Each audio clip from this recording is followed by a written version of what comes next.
document moko bafongoli lolenge nini babomela Laurent Désiré Kabila. Ah, bafongola do, c'est très grave, des dossiers sensibles. 4 dossiers et fongoma na téléphone babomela 4 bon tant que on commence à 1300 1296 et tikali 4 quand déjà tala ba dossier parce que là to côté de la profondeur de dossier nani aboma Laurent Désiré Kabila mwanga tutu ayebi hein.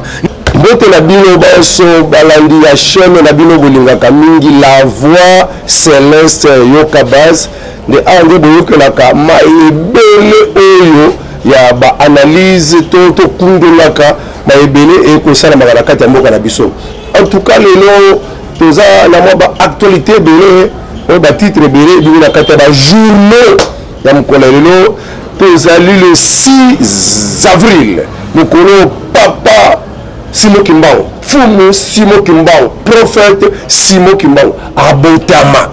Pe mokonzamboka papa Fachi Beton, à quel côté y journée fériée payée. En tout cas pour la reconnaître Moussala ou Salama qui parle le prophète Simon Kimbao. Merci, félicitations. Vraiment, ça prouve vraiment qu'il y a de père et de mère. Parce que Beli Balika, Batikala Kokanisango, Likambu, merci beaucoup pour reconnaître date il y a le 6 avril pour honorer peu Oyabiso ba sali Nzambe ba sali quand même peu ba lobela qui moi quelque chose pour le Makambuya indépendance de la République démocratique du Congo. Mbotelala ebele penza epaya boss l'homme de Dieu papa Alvin Beya Zaba Pambola yo pour nous sensibiliser kaka Porto, Belgique, France pour nous bembo au papa Vimbe ako kanisa kosala et comme peine pour nous yakotala pour rendre visite et pas bandeko ba sœur en Christ ba frère en Christ etc. ou bazakuna Belgique, France mobilisation à la totale parce que dans quelques jours ako kitana kati ya terre de l'Europe, Papa Alvin Beya. Sans oublier maman prophétesse Kimbangi, pour la Katia Suisse. Sans oublier aussi papa pasteur Jérémy Baeleli. Toujours la Katia Suisse. En tout cas, et c'est une makasi. Pour le lot se retrouver. Titre Obimina Mukolo Lelo, Detoko Landela. Mais que mikolo eza penza à la île au bazolobela makambo ya député Mwanga Chuchu de yangana nazo banda kopesa le flash na ebike oyebi na ngome rappel pour makambo Mwanga Chuchu ne basili ko pesa so ba révélation mususu ke azali lususu na ba état rebelle ko tianseli wana peut-être le gouvernement ayebi nanu te bato ya nseli basili ko révéler que azana ba étendue de terre rebelle kuna na kati ba portail za la ka fermé pe soki tangu emeka ko fungwama uka tala bambo policier wa benga des chefs policiers donc plus de 50 ya ba chefs policiers et kuna ils la bien protégé kuna avec koko tapé et koki tapé ko mata étendue ya munene est-ce que bakonzamboka bakokende pe kokende kosala pe fukuna perquisition kuna de wana population nsele bato bapesi ba révélation wana mais du moins pour na ndenge basalaki kosimba ye toyokaki na kati ya ba oyo bazalaki sur place que coffre fort wana ezalaki ya makambo oyo eyebanaki te nini eza kuna oyo ye alobaki ke zoyeba te fongola soki eke wapi alors bafongolaki yango expert ya banque centrale du Congo babengisaki bango bakoki te bona kofongola ngo nazoyebisa yo bake koluka baexpert mosusu bango moko baexpert ya banque bake kosenga renfort ya baexpert mosusu nde baye kokoka kofongola ngo na kati ya kofongola coffre fort wana baye kokutana na babiloko ebele 1300 documents ya haute sécurité kaka ndenge boyokaki yango na ba information 1300 documents. Donc, tout le monde fouiller comme moko. Parce que nous avons confiance à notre justice. Si on a vraiment protection,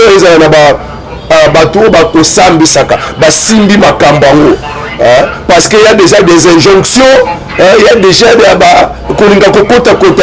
pas il y a communauté internationale occidentaux bayebeke bango baza sima ya papa wana baza ba partenaire ya papa wana bazo que déjà bazo ya déjà mboka pona ko luka lolenge ni ba kopesela Mwanga Chuchu liberté provisoire mais haute cour a rejeté liberté provisoire liberté haute cour maboko.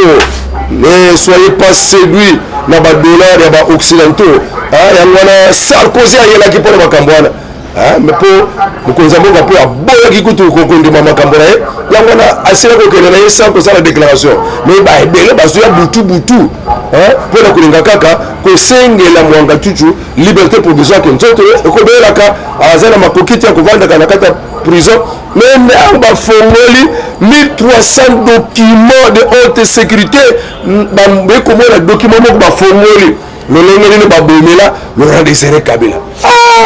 bafongola document ya mibale plan mpona kobomisa président Félix Tshisekedi. Oh, c'est encore grave.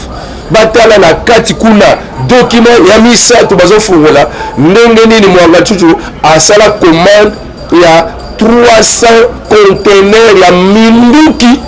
mpona apesa ba M23. 300 conteneurs ya minduki on a appelé ça 1-23. Donc c'est que yende mtu azalaki patron numéro 1 il y a 1-23 awa na mboka Congo pour akopesa ka bato wana manduki même ba def patron na bango Mwanga Chuchu marqué bato belé baza pe o babande kopesa bango mais patron numéro 1 oyo ya ko déstabiliser mboka Congo ezande Mwanga Chuchu basili komona téléphone satellite na kati ya mal wana na kati ya telefone satellite nde babetaka masolo na bango na Kagame babetaka masolo na bango na Museveni Sassou Nguesso Lorenzo Ali Bongo pe ba français ba occidentaux ba grande bretagne ba président ebele ya poto ya ba occidentaux ba numéro na bango eza kuna ba homme politique ebele ya mboka na biso ba numéro na bango masolo na bango eza na kati donc kala te bokoyoka ke moko bazobengisa bango una na kati ya dossier ya 4e dossier bakefongola bayekomona ke France asili kosponsorize 18 tuti rwandais bakende kolanda formation mpona kokumba avion de guerre sima na bango kuna na Mozambique sima na bango koyekola kokumba nde bango wana après koliwa ya mokonzi mboka président Félix Tshisekedi bango na bakomemaka ba avion pe bango na bakwasiye kokumba ba avion tango wana bakoboma président Félix Tshisekedi. Donc mona makambo ezaki kuna c'est très grave, des dossiers sensibles, 4 dossiers efungama na téléphone bamoni na 4 bango tango tokokoma na 1300 1296 etikali 4 kaka déjà tala ba dossier parce que là to côté bino la profondeur de dossier nani aboma Laurent Désiré Kabila Mwanga Chuchu ayebi ndenge bazosala plan mpona koboma président Félix Tshisekedi Mwanga Chuchu ayebi lolenge ni commande ya 300 conteneurs ya manduki mpona bapesa ba M23 eza na kati ya mali na yo seke wana banani bato bakambaka bango po yo ndimaki kaka ke ozaka na arme moko oyo moyeje apesilo autorisation bongo commande oyo euti wapi ye ayebi makambo nyonso elekaka ya M23 ayebi yango mutu boye aza mutu bokebi ya kobatela ya koyeba koyoka mutu te parce que le kaso to libéré ya muka ba français ayaki awa Macron baso sakana na biso ebele basala mabela mboka baboma bayiba bangana baso tambola donc bino boko bozala makoki te ya koyeba kozongisa na bino kozongisa autorité tel bino kutazwaki kozongisa baba nini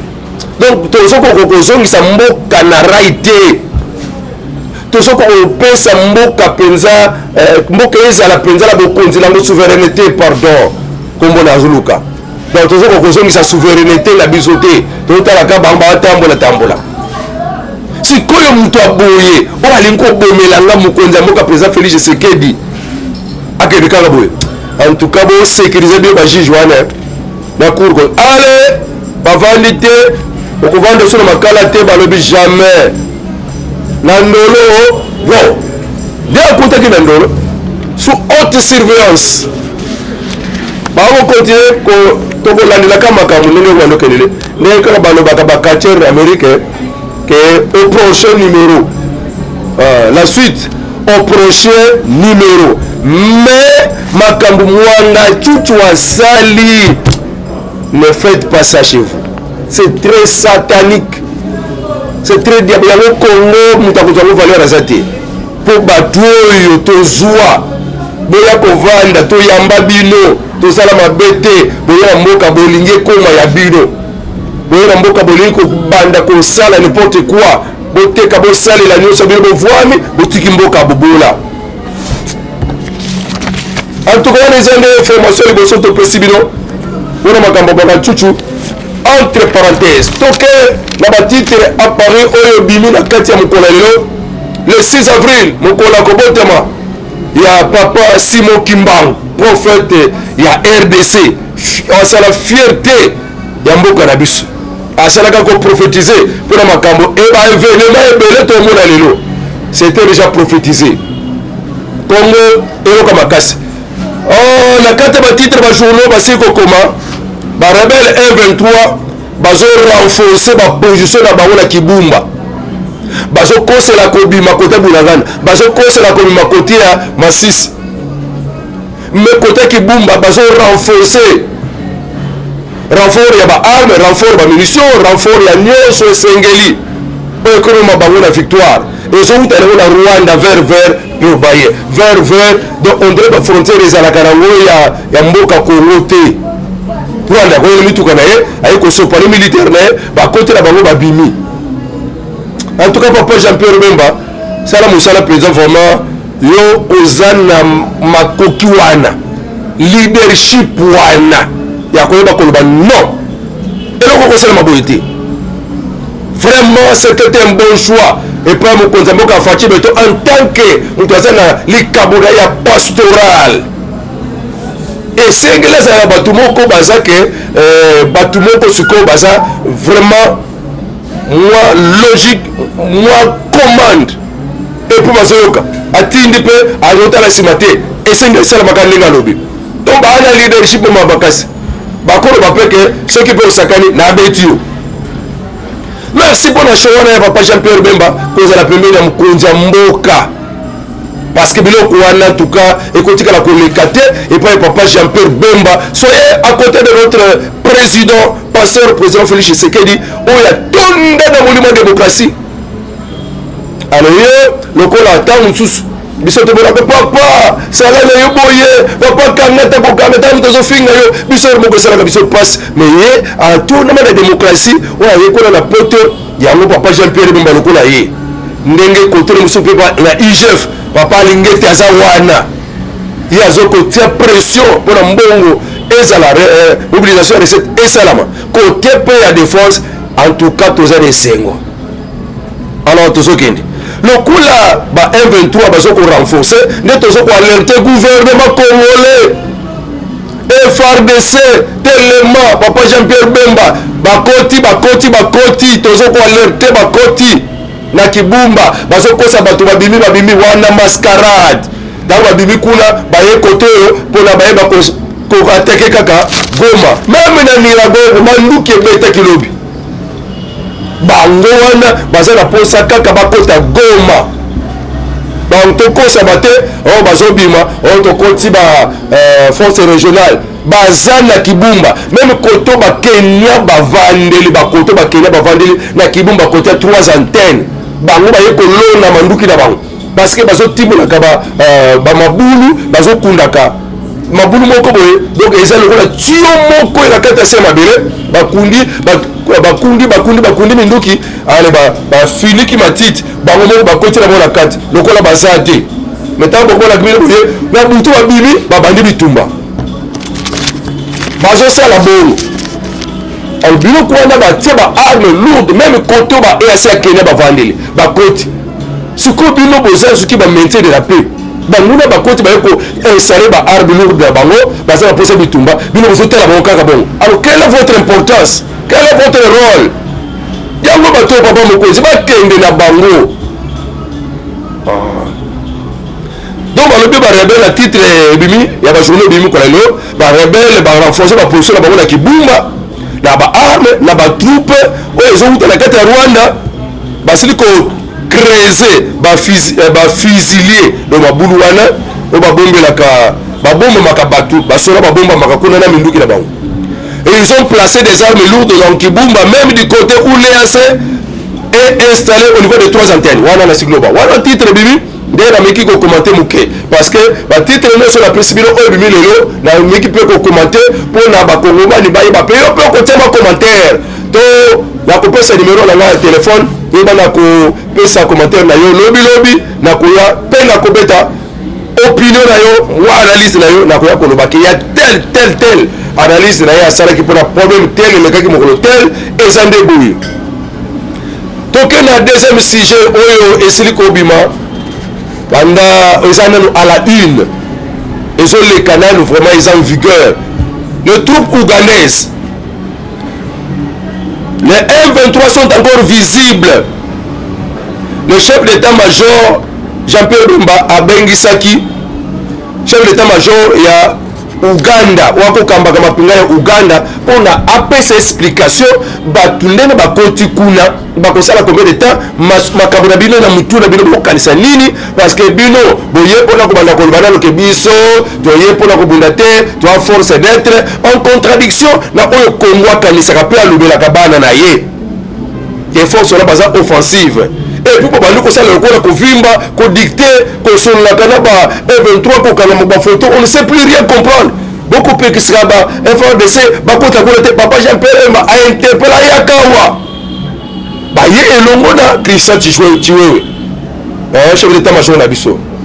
baye elongo na ambassadeur ya Uganda bayaki délégation baye kokutana na Jean-Pierre Bemba ne babeti masolo mais bafuitaki te babetaki lisolo moko te na kamera ntango basili kobima donc toyebi ke babendaki bango mpenza batoi na makambo bayoka parce que papa Jean-Pierre Bemba asakanaka te boyoka na mboka na bino moka batu bobandi koimpose bango ofardisa akota te bandi koimpose batu obiso te kobunda te par rapport ya bacharte oyo tosinya oyo ya force de l'Afrique de l'Est banda le 11 septembre 2022 que force wana eza offensive ekosala kaka 6 mois ekoki bosaleli côté yango papa esikola 6 mois ekoki ole ntango tosala évaluation mpona bobima alebino nde na ntango esiko bozokota donc c'est vraiment troublant papa Jean-Pierre Bemba abengisi babeti masolo akebisi bango en tout cas bolanda lolenge makambo yango ezaleli soki boke kodevie bokokutanaka na nzela na bino tokotalela tozimele lisu likolo ya lisu mais o ba M23 babimi na Bunagana mais bapopulation baza kuna bazobenga mwana manyanga makenga azalaki awa wilimwe bazalaki ne awa mosusu wana batambola na bango na bateni ya baugande bake na bango te donc ebele ya baugande na bozomona baugande kaka oyo bazalaki wana na ba M23 balati kaka babilamba ya baugande na bi c'est vrai mwana manyanga bakete bayebani pourquoi bakolo bakolo toye kobunda te biso toye kotia pe mwana museveni alobi ke nga nakotikala kobundisa ba M23 te baza bandeko na biso solo frère est ce que biloko wana gouvernement congolais omona te oyoka te oyo bapolitike na esalama wana na cc toloba déjà ntango bakendaka reno moko na kati ya some moko mpona koprépare précop oyo ezalaka na kati ya soki ya Tunisie soki wapi na ezalaki na mboka nini Egypte mokonzi ya mboka akendaka te kuna nde bayokanaki baforce kendiane baya mbala moko nde esika bayelaki mbala moko na aéroport ya Goma mais babanda koloba déjà ke ameri ya kuna ezoba déjà ke barwandais bayokani ke bakota na nzela ya bakenya mpona bakota batroupe na bango toloba mais gouvernement bone koyoka ti bakenya baye oyo tookunda te biso toyeki kokengela aéroport moni makambo yango ntango biso tolobaka makambo toyokaka yango ye moko eutaka na baservice ya renseignement ya rwanda ya kenya ya uganda bayebisaka biso bengaka biso banimero na biso ekendaka et on nous informe ya de biloko ebele tobetaka awa nous l'apprenons na basource sûr que eloko wana eza ndenge wana na kati ya baugandais wana oyoka baforce régionale il y a de 123 balati bilamba ya baugandais barwandais balati bilamba ya bakenya sikoyo baza na bango wana na babingi na bango napesa information pa gouvernement koyonani information mosusu titre mosusu ebimi mikolo oyo basoloba nini conseil de sécurité banda le 2 avril Russie moto aza mokonzi nango Russie moto awakamba ngo ezalaki na France alongwe sikoyo Mali afunda déjà France na conseil de sécurité mais lokola ye moto abanako kamba conseil de sécurité mwabalandela mamba dossier ya Mali eza te mpona bacrime ebele bafrançais basala Mali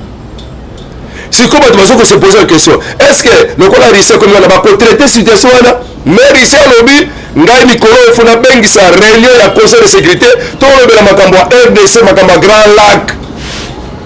afin que total na tolobela makambo ya accord cadre ya Addis Abeba pour la paix la sécurité et la coopération donc ne Russie alobi ke kala te azobengisa réunion conseil de sécurité balobela makambo ya Grand Lac et puis na point à l'ordre du jour makambo ya accord d'Addis Abeba pour la paix la sécurité et la coopération omona déjà makambo ezoleka Russie nde moto akokamba sikoyo conseil de sécurité malgré que Ukraine abudaki yango Union européenne babude yango mais États-Unis abude yango mais esengeli ezala rotatoire tokela biso wana eza yango ya libanda tokela makambo mboka na biso l'opposition ougandaise vont debout donc à Tombouki s'oppose contre le déploiement des troupes ougandaises et basali kutu motion na parlement na bango mpona bapesa bango explication le pourquoi ya kokota ya groupe ougandaise na kati ya mboka RDC et pourtant que toza déjà kuna mpona kokende kobengana baadef bazokoka kutu kokende te bazokoka kosila te delesila mpe ba RDC population yango alobaka ke bauganda baza complice na ba M23 alors bino bolingi lobi population congolaise atombokela bandeko na biso bamilitaire bake kuna afin que FARDC akote la population na ye po abundisa sikoyo bamilitaire na biso oyo bakoti kuna po bakufela kuna ndenge barwandais bazokufa balobi avant le temps tobengisa bino na parlement po toyeba réellement mosala nini bokesala kuna mpe toyebisa bino ke bino boza déjà complice bayebisaka bino bozaka complice soki M23 okota bunagana moto apesa nzela uganda gouvernement yebi yango mpe mpo nini ntango mosusu bakankama te ne biso toyebi ke gouvernement yokaka population moto apesa nzela ba M23 bakota uganda bakota bunagana uganda sikoyo opposition etomboki bainterpele gouvernement na kati ya parlement bakende kosexplike baboyi bato na bango baya kokufela awa mpo mpenza ndenge eza wana papa Jean Pierre Bemba soki suite ya malonga eke kuna te azokoka kaka ndenge baokopere ndenge rapport basivili bazopesa en tout cas FARDC akobeta manduki mpa ya baugandais ndenge okomona sikoyo bitumba ekomi ebaluki tout est possible président ougandais azobenga badirigeant nyonso ya afrique bayebana kobwakisa makanisi ya homosexualité bango deja na mboka na bango uganda bazwaki deja mokano ya koyeba kotiaki oyo nyonso bakokanga aza makambo ya homosexualité bakopesa ye peine de mort mpe prison à vie alors États-Unis atomboki Union européenne atomboki ntango bayoki makambo wana ke kuna parlement ya uganda bakomi kopekisa makambo ya homosexualité mpe bakopesa etumbu na oyo bakokanga alo balobi jamais bolongola lwa na bino wana bosala ndenge makambo ezali ndenge monde ezokendele. Il faut qu'il y ait l'homosexualité wana Union européenne wana États-Unis. Mais papa oyo Ndayishimiye alobi non papa oyo mutako kambaka Uganda président ougandais alobi ke nazoko interpeller ba président de l'Afrique boboya na titre balobi le président ougandais appelle les autres dirigeants africains à sauver le monde de l'homosexualité. Il faut rejeter la promotion de l'homosexualité. Voilà président Moutalibi. Et ça m'a fait Sodome na Gomorrhe et Koufa pour la homosexualité. C'est que comme non, Jean Vaseline, ça sont des pratiques infâmes. Et Dieu a livré beaucoup de gens dans ces pratiques et pour dire que les cas déjà limités à la grâce. On est sur ça et ils sont voués à l'enfer, voués à la destruction. Parce que nous connaissons bien que Dieu est un Dieu bon. Et pour qu'on ait sa bonté, à Salah, vase d'honneur. À Salah, on peut qu'on ait sa bonté. Mais nous avons pas ça méchant. Et pour qu'on ait ce qui est méchant, à Salah, tout c'est la mort ce qui est méchant. Donc, ils ont belé, ils ont fait que ça n'a pas de semble. Nous avons ici à terre déjà, nous avons commencé déjà Kanda naïe. Baza livré na ba passions infâmes na makambo zoba oyo bazo sala wana parce qu'ils sont déjà livrés baza na itumba nzambe alors biloko wana esala pagai na terre sur le gomo ndenge ba mboka ba adopter yango mwasi babalana mobali babalana mwasi ekebala mbwa mobali moka kebala ni mbwa biloko wana. En tout cas, ngai na kopesa félicitations et pas ya président ya Uganda mutu banda ko interpeller. C'est pas la culture africaine. Ils sont des biloko na te. Politique la bango. Et ça biloko moko so même soni na carte Afrique. Peu de destruction. Et là c'est que batu ba devile ba bomama ya ngolet. Homosexualité. Tellement que comme répandre. Au moins batu baza penza que moi c'est mbale. Mais ils ne veulent pas utiliser la voie légale. Balibaki ndeka na nzela ya oyo toyoka na télévision papa moko asali na nzela ya vaseline. C'est diabolique. Waka bamwa atembo si bomone mwa asali makambo na sima. Toza kuna toza na politique. Oka mama ngai papa oyo mutalobaki yango. Museveni de mutalibango. En tout cas c'est même la bête ne peut pas le faire hein. Même les bêtes ne peut pas le faire. Na zongeli. Ataba nyama bakosala wote. Bakosala wote. Manifestation à Massissi, manifestation à Rubaya, et bazo réclamer condamnation ya Mwanga Chuchu. Na Massissi ba sepeli ne bakagi Mwanga Chuchu. Tala titre muso se bimi. Ba sepeli marche salami côté Massissi, marche makasi bamboka wana nyonso marche, ba sepeli ne bakagi Mwanga Chuchu. Ba nyokoli bango, ba sali saf ravage. Bomi population kuna siko bakomi à l'aise bakomi kimé bakotembre esika nyonso balobi basali marche balobi condamnation Mwanga Chuchu. Merci président Félix Tshisekedi soko ya quitté Mwanga Chuchu nda kangamité. Merci président Félix Tshisekedi na betri bango maboko bon marché manifester c'est comme cela basengi condamnation ya Mwanga Chuchu au plus vite que possible. Wana titre bimi bino bolobi nini bazas basali bien to basala mabe mais ezala bato bakosengela kambo na Chuchu liberté provisoire nzoki ezala bato ebele babomama bafamille etika na orphelin parce que Mwanga Chuchu na basoda na ye babomaka bango mais ezala bato moko basepela na bango mpo Mwanga Chuchu apesa bango minere bango bakosepela Mwanga Chuchu abima nana kolonga titre mususu ebimi na mokolo lelo eza nde signature ya charte ya union sacré eza so eloko pamba te ezangi nango mutu na makolo sikoyo ekomi mpenza yokana makambo journal ekomi signature de la charte de l'union sacrée qui devient un méga plateforme politique et électorale na présidium nango papa Jean-Pierre Bemba, papa Sama Lukonde, papa Mbos, papa Bat, papa Kamere, papa Kabuya, na présidium. chapeauté par papa Jean-Pierre Bemba. Sortie officielle ya Union Sacrée, tokozala wana biso nga moko fela appelé communicateur na kati ya Union Sacrée. J'aime ça. Makoki nyonso ezali. Le 22 avril, sortie officielle à Union Sacrée. Nazana esengo pour la sikoyo Union Sacrée pour la soutenir candidature nani so ko ya ngai biso temoni caméré biso temoni bahati donc voter na biso le secrétaire général wana ya bato ya INC akendeki na kati ya Bukavu azobeta biso donc soutenir président Félicité biso to soutenir caméré yo wana za la kati ya Union Sacrée so ni na yo secrétaire général ya INC caméré est dans l'Union Sacrée ba signer ba pacte ba signer charte président du regroupement, président du parti politique, c'est une charte pour la charte et Union Sacrée Salam. Union Sacrée comme méga plateforme de FCC dans Kalawan pour travailler. Numéro de téléphone. On nous a dit moi la manière à aligner à la député national. Mais les moyens, il n'y en a pas. Mais la série ma partenaire bisika bozali pour soutenir ngai na comme député national. Parti pesi biso misala te. Conseil pamba kutu biso moto lukambo. Après kabolo ba biso moto lukambo.